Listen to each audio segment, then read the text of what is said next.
Bom, boa tarde a todos e todas. Sejam bem-vindos à nossa conversa afinada de hoje. E eu me chamo Paulo Paraguaçu, sou de Vitória, Espírito Santo, professor da Faculdade de Música aqui do Estado e leciono desde a musicalização infantil até o curso de licenciatura em música e bacharelado, as matérias optativas nesse ano. E o Coro Curumins é um coro que participa comigo dessa conversa afinada, que é formado de meninos e meninas de 10 a 15 anos. Alguns já completaram mais de 15, mas não querem sair. Eu não posso mandar embora. Eles gostam muito, mas enquanto não muda a voz, continuam comigo. Então, são meninos e meninas do curso de formação musical da Faculdade de Música e do curso de musicalização infantil e também da comunidade em geral, que é feito um teste simples para ingresso nesse coro. Já estou na Faculdade de Música desde 2002, lecionando. Me formei também na Faculdade de Música em Canto Lírico e também em licenciatura em Música. Fiz alguns outros cursos e sou mestrando em Educação. E tenho paixão e muitos sonhos em trabalhar com coro infanto-juvenil. E para a conversa de hoje, convidei o nosso querido amigo, posso dizer assim, que tem muitos anos que eu tenho esse contato com o Tim, né? Nós já tivemos 2 trabalhos juntos aqui na Faculdade de Música, de produção de musicais e de trilha sonora, que pudemos trazê-lo aqui umas gestões passadas na Faculdade de Música aqui no Estado.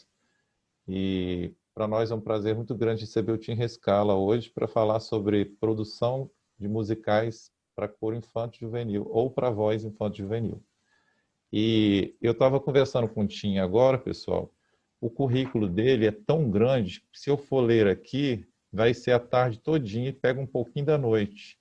Então eu vou ler um resumo que nós fizemos para o Congresso Simuce, que nós vamos ter daqui a alguns dias.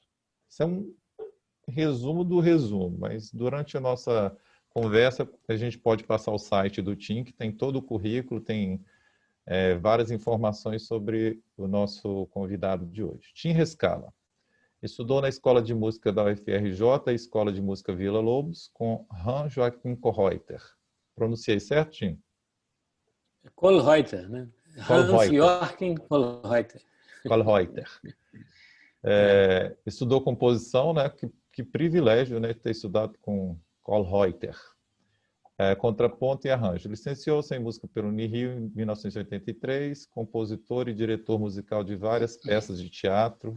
Recebeu os prêmios Mambembe, Shell, Coca-Cola e Mambembe, isso. Desculpa. Coca-Cola e a PTR. E autor de óperas musicais, música de câmara e eletroacústica. Sua peça Pianissimo foi o primeiro texto infantil apresentado na Comédie Française. Tá certo? Comédie Française. Française, Escreve e apresenta o programa Blim Blim Blom na rádio MEC FM desde 2011, aos sábados, meio-dia. Sua ópera O Perigo da Arte, que estreou em 2013 em Buenos Aires, teve sua estreia brasileira em novembro, na Sala Cecília Meirelles, Rio de Janeiro. Trabalho agora em 2 grandes produções para o Parque Beto Carreiro Old e, como vocês sabem também, o Tim trabalhou muito tempo fazendo trilhas sonoras para a TV Globo, para outros também, outras emissoras, teatro, e é um grande músico conhecido em todo o Brasil e fora do Brasil também. Então, para mim e para o Coro Curumins, para a Faculdade de Música, é um grande privilégio receber o Tim Rescala nessa tarde para a nossa conversa afinada de hoje. Tim, depois de eu ter resumido tanto seu currículo, no decorrer da nossa conversa pode surgir também alguma pergunta que complete, né? O que eu acabei de falar. Eu queria passar a palavra para você agora um pouquinho, para falar só um pouquinho mais do trabalho recente que você tem feito e começar a fazer algumas perguntas para você. Você quer que eu fale sobre os mais recentes? Sim. Bom, o que eu acabei de escrever, como tinha falado para você é o Pinóquio, que inclusive está muito atual, né? O tema central do Pinóquio. Boa E essa, outro dia eu li atual. até uma Oi? O- congelou, não é o e Tim? é uma encomenda da companhia Pecode do Rio de Janeiro. Sim, deu uma É, tutubiada aí, né? sim. Bom, então é uma encomenda da companhia Pecode do Rio de Janeiro, um grupo dirigido pelo diretor Miguel Velhinho, né, que trabalha muito com bonecos. Eu já fiz para eles, acho que há 4 anos atrás, ou 5 anos atrás, Barão de Munchausen, que eu adaptei para eles. E dessa vez agora, o Pinóquio é um projeto para 4 unidades do Centro Cultural Banco do Brasil. Rio, São Paulo, Belo Horizonte e Rio, São Paulo, Belo Horizonte e Brasília, né? Que ainda não se sabe exatamente quando vai estrear, mas acredito que seja no início do ano no Rio. E aí obviamente, é um espetáculo infantil com 2 cantores, um barítono e um soprano, 2 músicos, né? E mais o elenco do grupo, né? Então isso eu acabei de compor, deve ter uns 2 meses. E aí estou trabalhando agora em 2 projetos para o Beto Carreiro, né? Um deles é o Hot Wheels, que são os carros malucos que fazem Ah, que legal. malabarismos, Sim, né? eu E é assisti lá uma esses música carros. para uma arena, né? É. Então, agora eles me pediram para mudar a música, que a música que está lá era muito repetitiva, né? E não trazia muita emoção à plateia. Então, refiz a música. E o outro é um musical, porque há 10 anos atrás eu fiz a música de um espetáculo que é o principal do dia, que termina o dia, que se chama O Sonho do Cowboy. Que está em cartaz lá desde 2010. E agora Uhum. eles resolveram fazer um novo espetáculo e felizmente me chamaram para fazer esse também.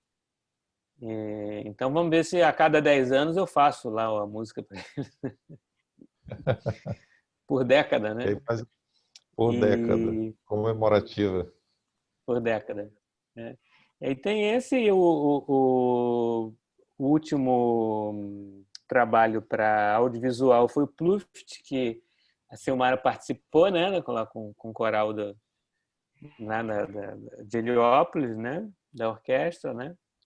E o filme seria lançado, mas aí por conta da pandemia ficou isso ainda em suspenso. Então acho que na primeira oportunidade vai ser lançado, que é um trabalho que, assim como Velho Chico, assim como o Meu Pedacinho de Chão, houve a utilização de vozes infantis, né, de coral infantil, que é uma coisa que eu gosto muito, né?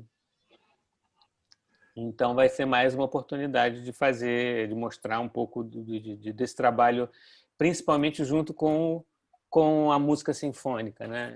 Uhum. Eu particularmente gosto muito do coro infantil, mas mais ainda junto com a orquestra, que eu acho que é um somatório muito interessante, né? Sim. E leva para esse tipo de história, né? Quando você lida com o lírico, né?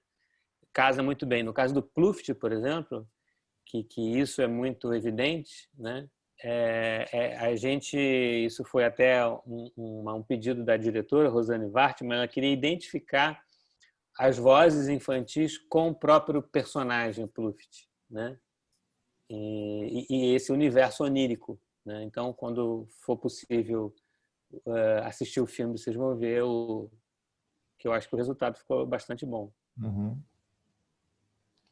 Tim, é, pelo seu currículo e pelo que a gente conhece da sua história e da sua trajetória musical como compositor, como maestro, também até ator, né? E hoje, pela nossa ênfase de produção musicais infanto-juvenis, como que começou a sua história para escrever esses musicais e óperas infantis? Olha, a ópera, na verdade, sempre fez parte da minha vida, porque meu pai era cantor de ópera, né? Ele era barítono do Municipal durante quase 40 anos, né? E antes de ser do coro, ele fazia o que eles chamavam de comparsaria, né? Que você fazer né, a figuração, né? Então, Uhum. antes dele ser efetivado como corista, ele fez comparsaria, fez maquiagem, fez de tudo lá. E minha mãe era cantora também, era soprano e era organista, né? Atuava mais em igrejas e tal. E meu irmão é do coro, né? Então, meu irmão seguiu a profissão lá, meu irmão é do coro, eu acho que daqui a pouco ele até já pode se aposentar, ele é tenor, né? E nós tínhamos o hábito de frequentar o municipal, né? Então, a ópera, ela sempre foi natural para mim por conta disso, né? A gente frequentava, eu cheguei a assistir 2 óperas por semana no municipal. Os tempos áureos do Teatro Municipal, né? Agora, se a gente assistir 2 por ano, já está muito bom, né? Mas e aí isso foi assim me influenciando ao longo do tempo. Depois, em 1979 para 80, quando eu fiz 18 anos, eu fiz minha primeira experiência com o teatro, como diretor musical e como músico. Isso me influenciou muito porque eu conheci um universo que eu até então não conhecia, que era o da dramaturgia, né? De contar uma história e principalmente de entrar num palco de forma teatral, de forma cênica, né? Que até então eu também não absorvia esse tipo de universo, né? Mas assim, a primeira experiência específica com relação a isso foi uma peça de teatro musical curta, de 4 minutos, chamada Estudo para Piano, que é de 1989 e que eu fiz para a pianista Maria Teresa Madeira. E aí foi uma experiência que eu queria que ela, como pianista, contracenasse com um instrumento, né? Por isso que ela toca e fala ao mesmo tempo, né? Então ela é uma menina que estuda piano obrigada pela mãe, ela não gosta, fica lá com aquela tarefa de fazer estudando Kramer, essas coisas, e ela se revolta com aquilo, xinga o piano, bate nele, vira de costas para ele, mas depois ela se arrepende, pede desculpas, faz carinho nele, dá um beijinho e tal, e fala para ele que nos momentos de solidão dela, e ela tão sozinha, ele é o amigo dela, é ele quem entende ela, tal, aí faz as pazes com ele. Então, é uma peça curta que eu fiz essa experiência que o que eu queria é que o piano reagisse, né? Eu queria que as pessoas vissem o piano e esperassem a fala dele, né? E quando foi feito, as pessoas realmente, né, você quando encena alguma coisa, você tem o teatro tem essa capacidade, né, de você pegar um copo e dar vida a esse copo, né? Você pode contar a história do mundo com um ator só em cena, né? E aí eu fiz essa experiência, fiquei satisfeito com o resultado e tive vontade de aprofundar isso, né? Eu queria que o piano de fato falasse. Aí eu pensei, mas como é que eu vou fazer isso? O piano está lá, ele está parado, né? O que eu posso fazer é tudo que for possível para o instrumentista, né? O pianista, fazer com que a gente sinta aquela resposta, mas eu não conseguia fazer. Eu pensei, como é que eu vou fazer isso, né? Qual é a linguagem que vai me possibilitar isso? Aí eu cheguei à conclusão que era o teatro e era especificamente a linguagem do teatro infantil.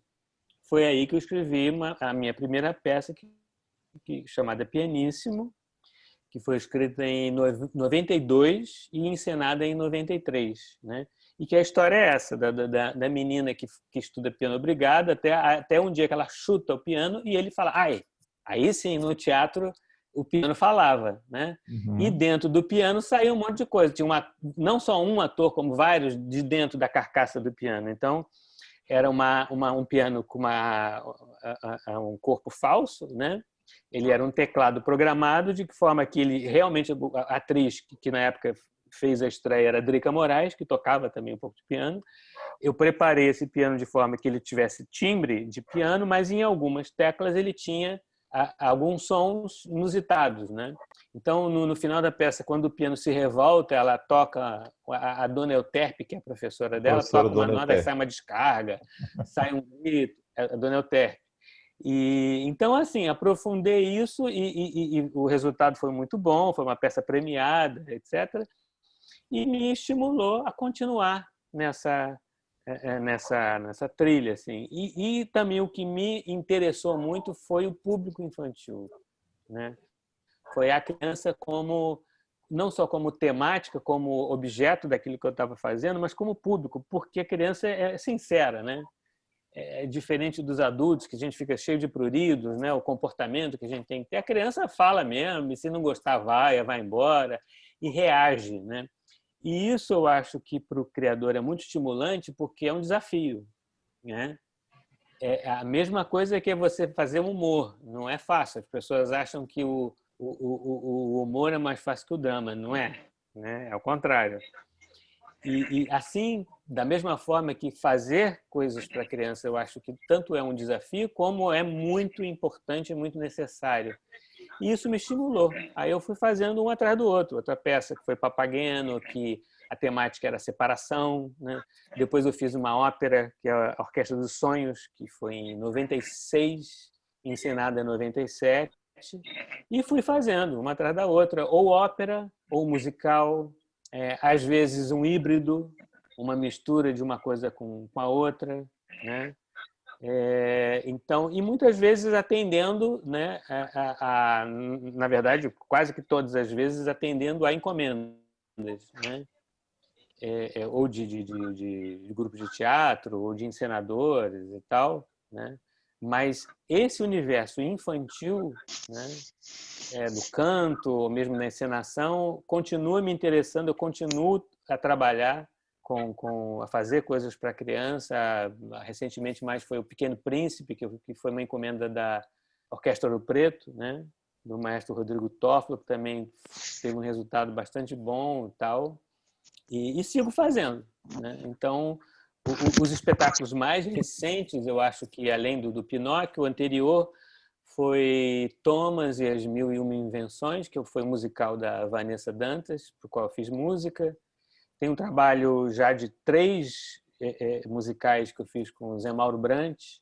O primeiro foi Era Uma Vez Green, depois foi o Pequeno Zacarias e o último Macuru, sobre Cantiga de Niná, né? Enfim, eu me interesso por isso, mesmo, não só no contexto do teatro musical, da ópera. Tem uma ópera inédita ainda, que foi uma encomenda do Municipal do Rio, em 2016, que é O Boi e o Burro no Caminho de Belém, que é um texto da Maria Clara Machado. É um auto de Natal, né? E isso foi uma encomenda do teatro, começou a ser ensaiada e parou no meio dos ensaios por conta já de uma crise do teatro municipal. Não é nem a crise do Estado, que foi, né, como um todo, do Estado do Rio de Janeiro, né? E desde então, em conversas com as gestões seguintes, né, tenta-se montar e não se consegue. E aí, por essas coisas que acontecem na vida, assim, eu fui tentando, propondo o espetáculo para outras assim, editais, né, até que foi premiado com o edital da Eletrobras, Furnas, né, para esse ano, né, para ser encenado esse ano. Ou seja, eu tenho dinheiro para fazer, mas não tem como fazer. E porque não é possível, por enquanto, né? Então, o que está se pensando, obviamente, é fazer no ano que vem, né? Já que é um alto de Natal, é uma história muito bonita, muito simples, né? Que tem os personagens, o boi e o burro, e coro infantil. Nesse caso, a gente tem aí... Quer dizer, não é exatamente infantil, é um madrigal, na verdade, né? Que, como eu escrevi para o municipal, mas com o intuito de viajar, de ser um espetáculo de fácil né, translado, ele é escrito para quarteto de cordas, quinteto de sopros e percussão. Então, são 10 músicos. Cantores solistas é o boi e o burro, né, um tenor e um barítono. E tem também um momento especial que é o pastor, que é um barítono também. E o madrigal. E esse madrigal pode ser maior, pode ser menor, né? Tem a hora da entrada dos anjinhos, que é muito bacana, que tem participação de crianças também. Isso, então, está inédita e eu acho que aí, ao que tudo indica, ano que vem a gente vai conseguir colocar de pé. Eu adquiri o Pianíssimo, eu quase fiz aqui com o grupo, e é interessante porque é uma realidade também de muitos alunos de piano e alunas, né? porque muitas vezes Sim. o pai obriga, ou a mãe obriga a estudar, e talvez de uma forma diferente, mas assistindo aquele musical, com certeza há algumas reflexões, tanto de pais, e ele é muito divertido, né? A dona Euterpe é muito incisiva, né? Dando aula, então a gente Uhum. tem até hoje professores naquele estilo, que ao assistir se identifica Por incrível também, que né? pareça, né? Quando eu estudei piano, uma das minhas professoras usava régua. Hoje, se Tinha olhar isso. atravessado, já está em perigo, professor. Pois é, a situação mudou, né? Mas eu me lembro disso, né? Por exemplo, quando eu estudei na escola de música, que era o curso de iniciação musical, era um curso da professora Ana Maria Porto de Moro, acho. Era uma coisa progressista. Mas eu me lembro de aulas de curso médio de professores que tinham esse perfil, né? Não só de régua, né? Era uma situação muito, muito curiosa, meio patética, porque a professora de solfejo não ouvia bem, né? Então, se você fosse um bom ator, você solfejava, você fingia que estava solfejando, e ela ficava olhando assim. Então, era uma situação até teatralmente bem interessante, né? Eu acho que hoje em dia já é mais difícil de você encontrar esse tipo de coisa, né? Mas sei Uhum. lá, né?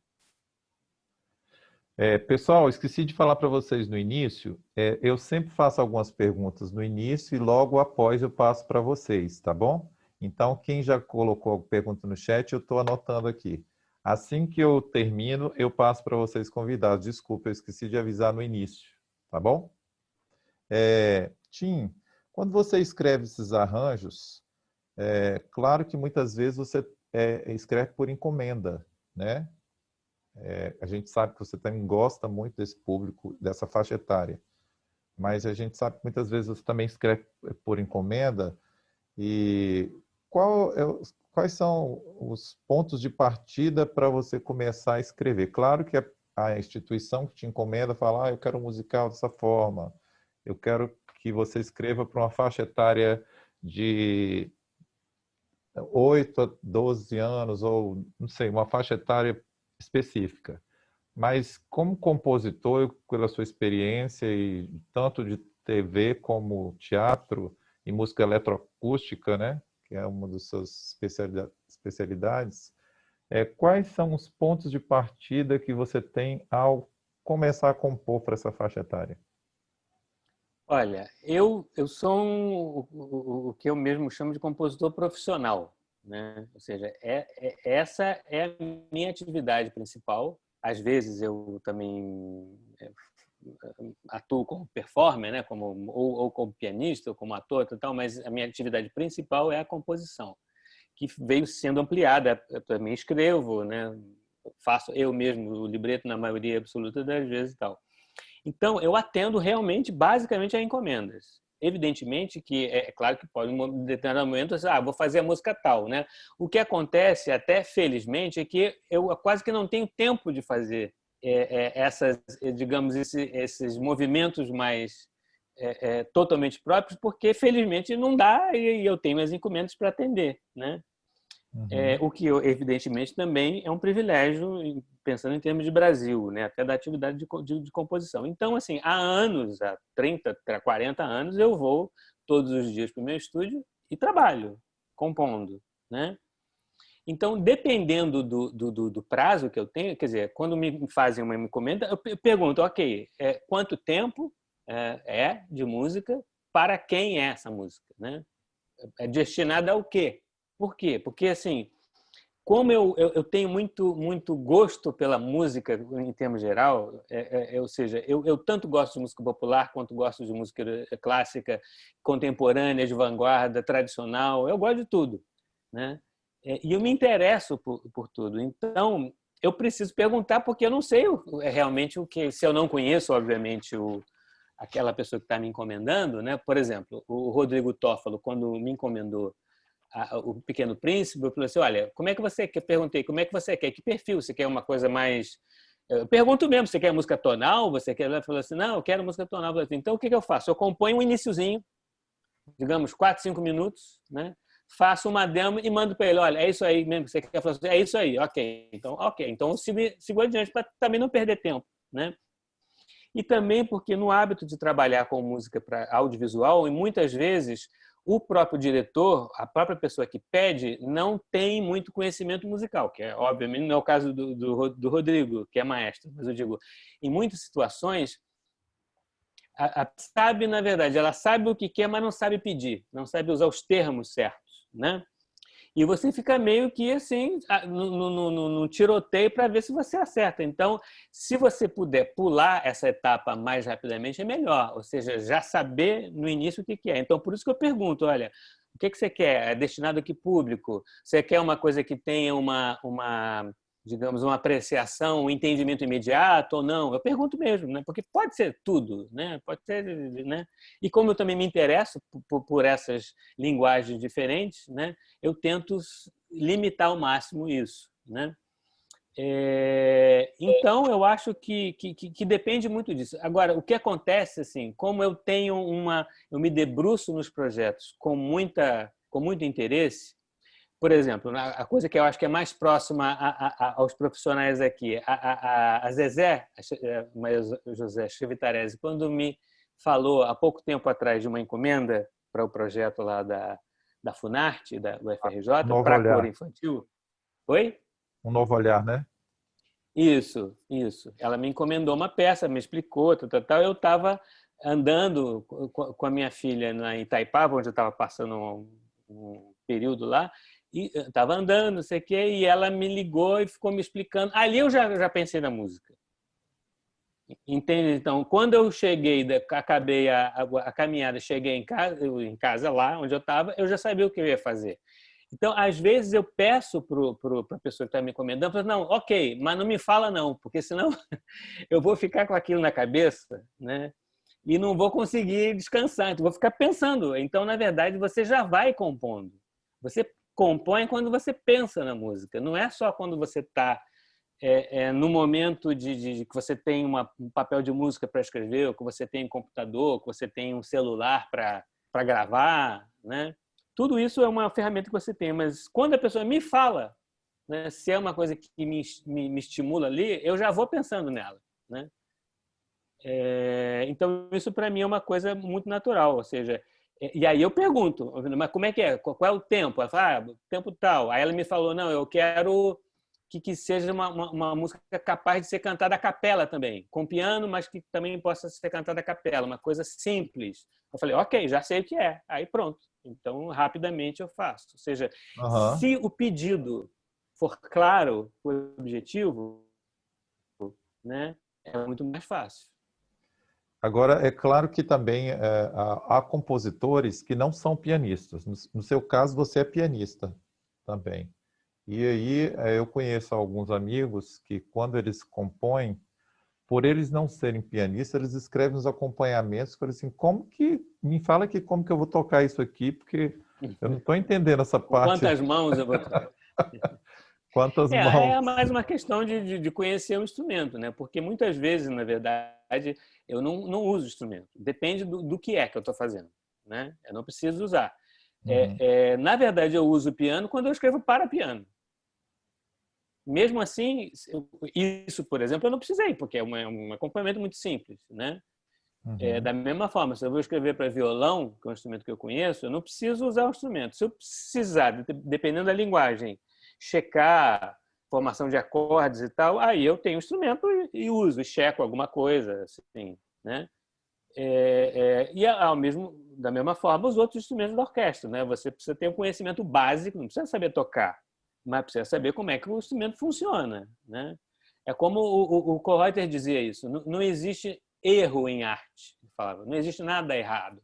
Em arte não existe nada errado. O que está errado é se você escreve um Si2 para flauta, porque não existe essa nota no instrumento. Isso está errado. Agora, esteticamente, não existe nada errado. Você pode tudo, né? Uhum. Então, eu acho que é isso. Você precisa conhecer, assim, você vai escrever para cor infantil, você tem que saber a tessitura média, o que vai resultar, né? O que estaria bem escrito ou mal escrito, né? Em termos de técnicos, né? mas não o certo e errado em termos estéticos, né? Isso não existe. Algumas das suas composições também, eu tenho várias delas, e eu percebo também que você pensa em um grupo que já tem um trabalho vocal apurado, né? Uma voz mais agudinha, de cabeça, né? Então, já nessa linha de uma ópera mesmo, né? Porque se eu conheço, se eu já sei, por exemplo, uma encomenda para teatro, e eu já conheço o elenco, é óbvio que eu vou valorizar aquele elenco. Se eu sei que é um elenco de cantores, de bons cantores, eu vou aproveitar, né? Tim, tem uma curumins chamada Amanda, que vai fazer uma pergunta para você agora. E logo após eu vou passar aqui para os convidados também a fazerem perguntas para você. Cada pessoa que for fazer uma pergunta vai se apresentar, de onde que é. No caso do curumins, vai falar o nome, a voz que canta no curumins e faz a pergunta. Os outros convidados, de onde que é, se é maestro ou regente, de qual cidade é. Amanda. Não vai fazer pergunta difícil, hein? Ei, tudo bem? Então, eu sou a Amanda, sou da primeira voz do Curumins, sou de Cariacica e vou te perguntar, tem diferença na composição da trilha sonora para novela ou para teatro? Sim. Para TV, né, que você está falando, Amanda? Isso. Porque o veículo é diferente, né? Mas a diferença básica, você pode, assim, digamos que a mesma música utilizada nos dois universos diferentes, né, das duas mídias diferentes, ela vai se comportar de forma diferente. Por quê? Porque o teatro é ao vivo, tem uma questão acústica, né? Então, o ator, por exemplo, o ator de teatro, ele precisa de saber impostar a sua voz, ou seja, assim como um cantor lírico, ele tem que ser ouvido lá no final da plateia, né? É completamente diferente de um cantor que está com o microfone, que está com o apoio do microfone, que pode cantar baixinho e sabe que vai ser ouvido. Da mesma forma, um ator de novela que sabe que está microfonado, ele pode falar uma coisa baixinho, uma coisa intimista e tal, ele sabe que está sendo gravado. Um ator de teatro, se faz isso, ele não vai ser ouvido, né? Então, a diferença básica é essa, ele está mais no meio. Então, uma mesma música, escrita para as duas circunstâncias, vai se comportar de forma diferente, entende? Se eu faço assim, Romeu e Julieta, com a mesma música, a execução dela e o perfil dela vai ser diferente. Por quê? Porque quando ela for tocada ao vivo, com o ator ali em cena, digamos que o gráfico do volume dela vai ser diferente. Por quê? Porque eu não posso cobrir a voz do ator. Já a mesma música, com até o mesmo ator, mas num contexto de cinema ou de televisão, ele sabe que ele pode ficar tranquilo. Por quê? Porque o sonoplasta vai abaixar o volume da música. E vai entrar e vai sair, né? Então, sabendo disso, na hora de escrever, a sua música já vai refletir essa circunstância. Entendeu? Entendi, muito obrigada. Luiz Guilherme. Oi, Tim, tudo bem? Oi, tudo bom? Eu sou o Luiz Guilherme, sou da segunda voz do Curumins. E eu tenho mais perguntas, mas vou escolher só uma, que eu sempre tive dúvida. Quando você faz uma produção, por exemplo, como da TV Globo, vem primeiro a imagem ou áudio, como você trabalha isso? Olha, depende da situação. Na maioria das vezes, dramaturgia em televisão, novela, né, você não vê a imagem. Você faz música para a imagem sem ver a imagem. Por quê? Porque não dá tempo. Então, é diferente do cinema, porque no cinema você recebe, hoje em dia, o trabalho pronto, digitalizado, né? Então, antigamente, a situação mais comum no cinema era você assistir o filme com o diretor na moviola. A moviola era a juventude não conhece o que era isso, assim como não conhece o gravador de rolo, né? As coisas que não existiam antes de você nascer. Então, a moviola era uma coisa bastante grande, onde passava o filme mesmo, a película, né? E o visor que você tinha, mais ou menos desse tamanho aqui, assim, né? E ali, o editor, ele passava o filme, você assistia o filme com o diretor e ele dizia, para aqui é legal ter música, né? aqui eu quero 12 segundos de música. Então, você discutia com o diretor como é que você inseria a música ali. Ou seja, você via a imagem nessa situação. Isso foi passando, foi evoluindo até o videotape, que começou com fita VHS, etc. e tal.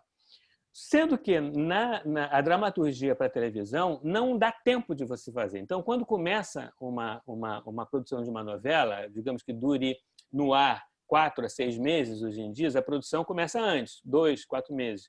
Mas você não tem tempo de ver a imagem. Você tem que fazer a música antes. Por quê? Você imagina, um capítulo de uma novela de horário nobre chega a durar 1 hora. Quanto é que dura um longa-metragem? Em média, 1h30. Ou 1h45, né? Até 2 horas. Então, é como se cada 2 capítulos de novela fosse uma longa-metragem. Então, você imagina a quantidade de música que tem. Ou seja, é impossível não dar tempo de você assistir um capítulo, fazer a música e botar no ar. Teria que ter um trabalho prévio assim, de 4 meses. Então, não dá. Então, quando começa a produção de uma novela, né, por exemplo, no caso acho que eu fiz mais recentemente, o Velho Chico, por exemplo, eu comecei a compor 2 meses antes da novela estrear. Então, para que eu consiga sonorizar a novela, eu tenho que ter uma quantidade de músicas suficientes que me atenda de acordo com a leitura da sinopse. Então, na verdade, eu recebo assim, na hora que começa a sonorização. Porque, digamos assim, a novela, não me lembro mais quando que estreou, mas acho que em abril, uma coisa assim. Então, em janeiro, acho que dia 7 de janeiro, eu tive a primeira reunião com o diretor, discutindo e lia a sinopse e lia os 20 primeiros capítulos. Com base nisso, você vai pela sua imaginação e pela leitura e pela conversa com ele. Então, Velho Chico, o que é a situação? A situação é um rio que cruza vários estados brasileiros. Então, vai ter aqui um universo muito voltado para a música nordestina. Então, já sabia que ia ter essa pegada de música nordestina. E já em discussão com ele, eu falei assim, não, eu acho que o personagem principal da novela, na verdade, é o Rio. É o Rio São Francisco.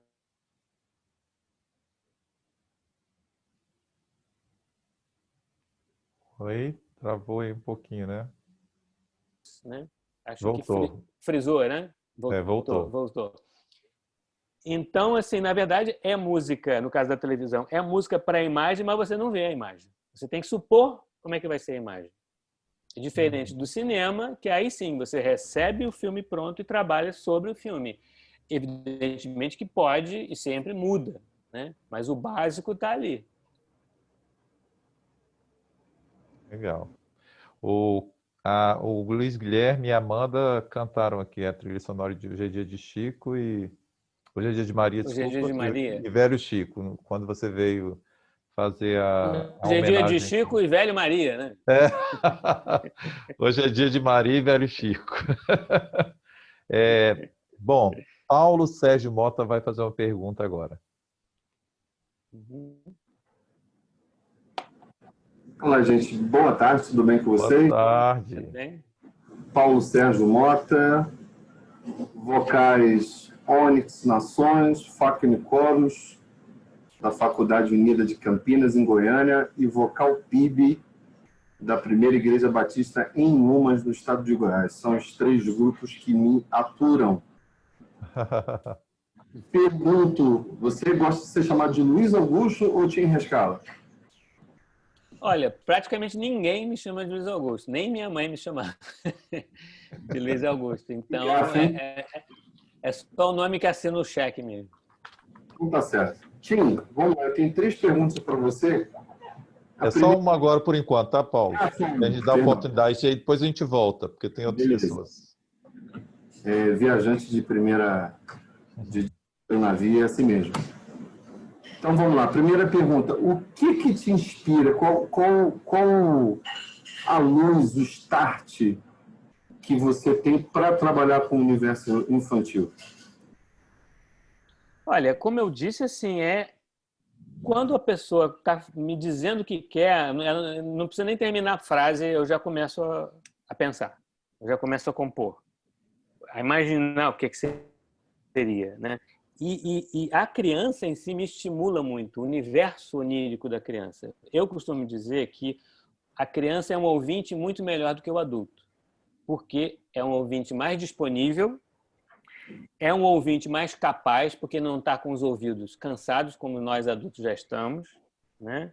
E nós vamos filtrando, né? A gente vai fazendo seleção ao longo da vida. Eu ouço isso, eu ouço aquilo. A criança não.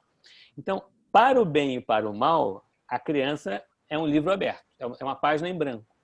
E você vai dando estímulos. Se você estimula essa criança com coisas elementares, com coisas simples e tal, é aquilo que ela vai ter como repertório dela. Se você a estimula com coisas instigantes, complexas, é aquilo que ela vai ter o repertório dela e vai reagir àquilo sem preconceito. No início, né?